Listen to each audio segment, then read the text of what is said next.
Yang terhormat Ibu Ade Siti Haryanti, SSMPD, selaku dosen pengampu pada mata kuliah Literasi ICT, dan teman-teman yang saya banggakan.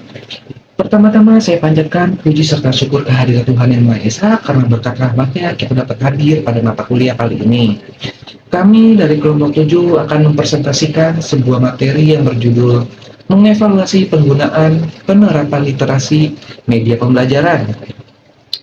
Lalu untuk anggotanya kami ada 3 anggota, yaitu yang pertama ada Saudari Arika Fahira, yang kedua ada saya sendiri yaitu Muhammad Rafiq Kala, dan yang terakhir ada Saudari Raditya Raulia Diani Alfat. Untuk pembahasannya kami cukup banyak ya teman-teman, ada 6.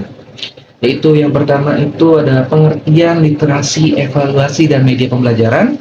Yang kedua ada tujuan dan manfaatnya, dan yang ketiga ada aspek evaluasi, dan yang keempat ada contoh penerapan, dan yang kelima ada kekurangan dan kelebihannya, dan yang terakhir ada solusi dan upayanya. Untuk materi pertama kita akan ke definisinya ya teman-teman. Kita menuju pada topik yang pertama, yaitu definisi evaluasi penggunaan penerapan literasi media pembelajaran. Itu apa sih teman-teman? Itu tuh adalah sebuah proses menilai dan mengukur sejauh mana kemampuan literasi media diterapkan secara efektif dalam penggunaan media, terkhususnya dalam kegiatan pembelajaran dan kehidupan sehari-hari. Evaluasi ini dilakukan untuk mengetahui apakah seseorang mampu memahami isi media, menganalisis informasi yang diterima, dan menilai informasi yang benar dan salah. Topik yang kedua, kita mengarah pada tujuan dan manfaat. Kita berfokus pada tujuan yang terlebih dahulu. Yang pertama itu ada mengetahui apakah efektif. Maaf. Yang pertama itu mengetahui efektivitas media pembelajaran yang digunakan. Tujuan ini dilakukan untuk melihat apakah media pembelajaran seperti video, presentasi, atau aplikasi digital benar-benar membantu siswa memahami materi dengan lebih baik. Dengan evaluasi, guru dapat mengetahui media mana yang paling efektif dan menarik untuk digunakan dalam proses pembelajaran. Lalu yang kedua, mengukur kemampuan siswa dalam memahami, menganalisis, dan menggunakan informasi dari media secara kritis. Tujuan ini bertujuan untuk mengetahui sejauh mana siswa mampu menyaring informasi yang diterima dari berbagai media. Siswa diharapkan tidak langsung percaya pada semua informasi, tetapi mampu berpikir kritis, membedakan fakta dan opini, lalu serta memilih informasi yang benar dan bermanfaat. Yang ketiga, menjadi bahan perbaikan dan pengembangan metode pembelajaran yang lebih efektif dan sesuai kebutuhan siswa. Hasil evaluasi dapat digunakan guru untuk memperbaiki cara mengajar dan memilih media pembelajaran yang digunakan sesuai dengan kebutuhan siswa.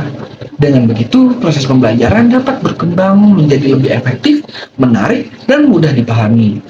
Lalu selanjutnya kita mengarah pada manfaat. Ada 3 teman-teman. Yang pertama itu membantu guru memilih media pembelajaran yang tepat dan efektif. Evaluasi membantu guru mengetahui media apa yang paling cocok digunakan dalam pembelajaran. Misalnya, apakah siswa lebih mudah memahami materi melalui video, gambar, atau presentasi interaktif. Dengan begitu, pembelajaran menjadi lebih optimal. Lalu yang kedua, meningkatkan kualitas proses belajar agar lebih menarik, interaktif, dan mudah dipahami. Penerapan literasi media yang membuat proses belajar tidak monoton. Penggunaan media digital dapat membuat siswa lebih aktif dan tertarik mengikuti pembelajaran sehingga materi lebih mudah dipahami. Lalu yang ketiga, mengurangi risiko penyebaran informasi palsu atau hoax dalam lingkungan pembelajaran. Literasi media membantu siswa lebih berhati-hati dalam menerima dan menyebarkan informasi. Mereka belajar memeriksa sumber informasi terlebih dahulu sehingga dapat mengurangi penyebaran berita palsu atau informasi yang menyesatkan. Selanjutnya akan dipresentasikan oleh rekan saya. Selanjutnya adalah aspek evaluasi penggunaan dan penerapan literasi media pembelajaran yang terdiri dari 4 aspek, yaitu kemampuan teknis, kognitif dan berpikir kritis, afektif dan etika digital, dan relevansi pembelajaran. Mari kita bahas lebih dalam. Aspek pertama yang wajib kita ukur dalam proses evaluasi ini adalah aspek teknis, yang berfokus pada akses dan kemampuan operasional.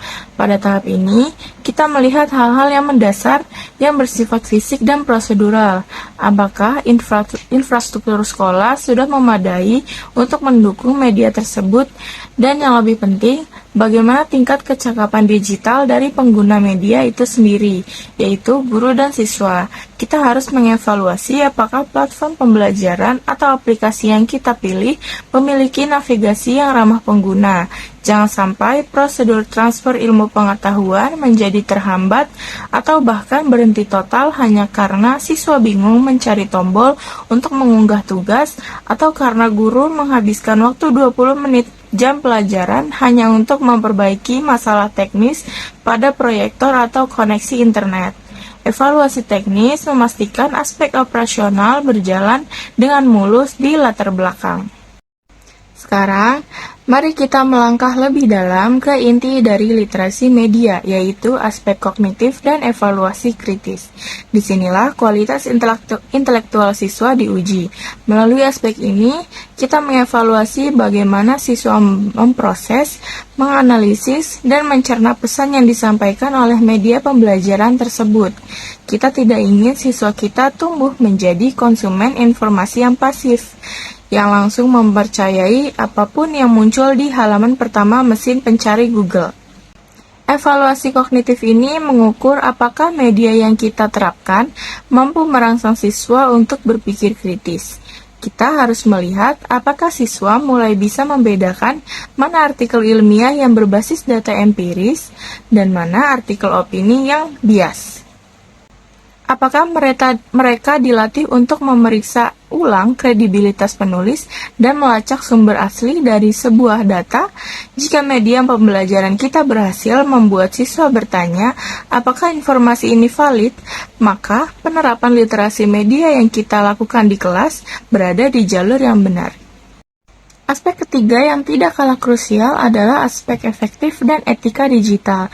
Aspek ini menyentuh sisi emosional, sikap, dan moralitas siswa saat berinteraksi di ruang digital. Dari sudut pandang afektif, kita mengevaluasi apakah penggunaan media ini berhasil membangkitkan gairah dan motivasi belajar siswa, membuat materi yang awalnya membosankan menjadi interaktif dan menyenangkan. Namun di sisi lain, kita juga harus mengukur penerapan etika atau digital citizenship. Ketika kita membuka ruang diskusi digital di kelas, seperti forum Google Classroom atau grup WhatsApp, bagaimana cara siswa berkomunikasi? Apakah mereka menggunakan bahasa yang sopan? Apakah mereka menghargai perbedaan pendapat temannya? Dan yang sangat penting, apakah mereka diajarkan untuk menghargai hak cipta intelektual, seperti tidak asal mencuri gambar atau tulisan milik orang lain tanpa mencantumkan sumber. Kecerdasan digital tanpa etika hanya akan melahirkan perilaku siber yang buruk. Aspek keempat yang menjadi jangkar akademis kita adalah relevansi pembelajaran.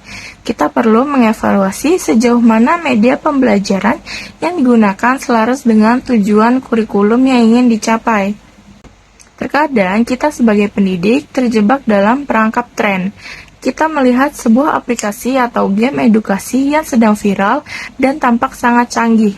Lalu kita langsung menerapkannya di kelas tanpa analisis mendalam. Evaluasi relevansi ini menuntut kita untuk bersikap jujur. Apakah media digital ini benar-benar membantu siswa memahami esensi materi pelajaran, atau jangan-jangan fitur permainannya yang terlalu banyak justru mengalihkan fokus siswa dari target kompetensi yang sesungguhnya. Selain itu, kita juga mengevaluasi apakah media tersebut mampu mengakomodasi diferensiasi atau keberagaman gaya belajar siswa di kelas, baik mereka yang bertipe visual, auditory maupun kinestetik. Agar kita mendapatkan gambaran yang lebih konkret, mari kita lihat bagaimana aspek-aspek evaluasi ini diterapkan dalam skenario kelas yang nyata melalui dua contoh proyek berikut. Contoh pertama adalah proyek detektif berita untuk mata pelajaran IPS atau Bahasa Indonesia. Di sini, guru tidak menyuapi siswa dengan teori, melainkan memberikan beberapa artikel internet tentang isu sosial. Tugas siswa adalah menganalisis keaslian berita tersebut. Evaluasi yang dilakukan guru di sini berfokus pada aspek kognitif kritis, yaitu melihat ketajaman siswa dalam membedakan fakta dan opini. Contoh kedua adalah produksi media berupa infografis digital pada mata pelajaran sains atau IPA. Siswa diminta merangkum materi daur ulang sampah menggunakan aplikasi Canva. Dalam proyek ini, guru mengevaluasi aspek teknis, yaitu kelancaran siswa menggunakan fitur aplikasi, sekaligus aspek etika dengan memeriksa apakah siswa mencantumkan sumber referensi dan gambar yang mereka gunakan dengan benar. Baiklah, sekarang saya akan menjelaskan slide tentang kekurangan dan juga kelebihan penerapan literasi media pembelajaran. Penerapan literasi media dalam pembelajaran memiliki kelebihan dan juga kekurangan dalam penggunaannya di era digital. Kita masuk ke bagian kelebihan. Dari sisi kelebihan, penggunaan dan penerapan literasi media membantu siswa berpikir lebih kritis terhadap informasi yang mereka dapatkan. Selain itu, pembelajaran menjadi lebih menarik karena memanfaatkan media digital seperti video internet dan media interaktif. Literasi media juga memudahkan siswa dalam mencari sumber belajar online dan meningkatkan kreativitas mereka dalam membuat tugas berbasis digital. Contoh dapat dilihat dari penggunaan video pembelajaran, Google Classroom, atau pencarian materi belajar melalui internet untuk membantu proses pembelajaran. Namun, penggunaan penerapan literasi media juga memiliki beberapa kekurangan. Salah satunya adalah resiko penyebaran hoaks atau informasi yang belum tentu benar. Selain itu, penggunaan gadget yang berlebihan dapat membuat siswa terlalu bergantung pada media digital. Tidak semua siswa juga memiliki kemampuan digital yang memadai dan fasilitas internet yang memadai. Contoh penerapannya adalah siswa terkadang langsung mengambil informasi dari internet tanpa memeriksa apakah sumber tersebut terpercaya atau tidak. Hal tersebut juga didukung oleh data dari UNESCO dan Ipsos pada tahun 2023 yang menunjukkan bahwa banyak masyarakat yang menggunakan media digital untuk mencari informasi. Tetapi sebagian besar juga khawatir terhadap penyebaran disinformasi atau informasi palsu di internet. Nah, dari beberapa kelebihan dan juga kekurangan dan penerapan literasi media tersebut, tentu diperlukan solusi dan upaya agar penggunaan media digital ini dalam pembelajaran dapat berjalan lebih baik dan memberikan dampak positif bagi siswa. Baik, kita langsung masuk ke slide selanjutnya tentang solusi dan juga upaya. Untuk mengatasi berbagai masalah dalam penggunaan dan penerapan literasi media, diperlukan solusi dan upaya yang tepat. Kita masuk bagian solusi. Solusi dilakukan untuk menangani masalah yang sudah terjadi. Misalnya, dengan memvalidasi sumber informasi sebelum digunakan agar siswa tidak mudah percaya hoaks. Guru dan orang tua juga perlu mendampingi penggunaan media digital.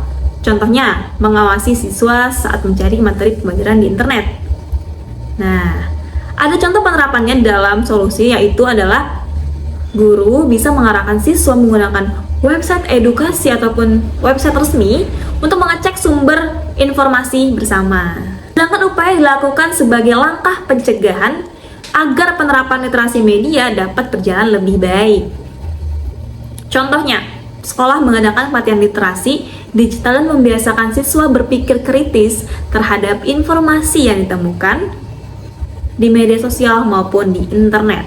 Selain itu, sekolah juga dapat mengadakan seminar tentang penggunaan media digital yang sehat dan bijak bagi siswa. Dengan adanya solusi dan upaya tersebut, penggunaan dan penerapan literasi media pembelajaran diharapkan dapat menjadi lebih aman, bijak, dan juga bermanfaat. Baiklah, itu saja yang dapat saya sampaikan. Terima kasih, saya kembalikan kepada moderator. Bye-bye. Lalu kita masuk ke bagian terakhir, yaitu simpulan. Simpulan dari presentasi ini adalah mengevaluasi penerapan literasi media bukan hanya soal menilai kecanggihan alat atau aplikasinya.